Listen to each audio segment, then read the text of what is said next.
Shansi i humbur për të kualifikuar në Kupën e Botës i ka zhgënjur të gjithë tek kombëtarja. Edhe pse ka kaluar më shumë se një javë nga ajo humbje në Varshavë me Polonin, shumë prej lojtarëve kuqezinj e ka shprehur në një mënyrë ose tjetrën ndjesinë e dhimbshme që nuk ja dolën të bënin historinë.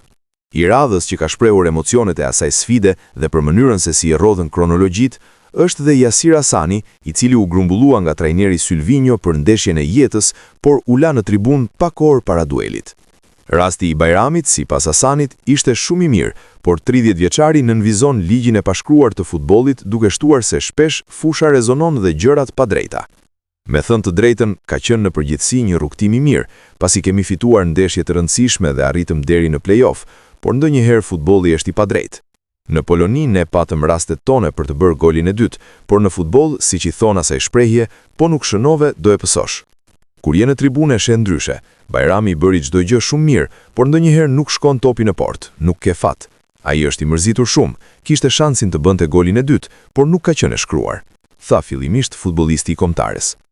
Vendimin e trajnerit për mos aktivizimin e tij, Ansori e justifikon me faktin se fjala e fundit i takon pikërisht atij, edhe pse ndjen mërzitje që nuk mori minutat në fushë.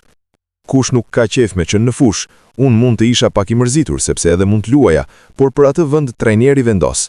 Unë jam shumë falenderues Sylvinhos sepse ai më solli në kombëtare. Ai që kur ka ardhur ka bërë një punë të jashtëzakonshme. U kualifikuam në Europian, tani ishim shumë afër play-offit dhe merita i shkon atij. Grupin e ka pasur gjithmonë me vete dhe e ka, shton ai.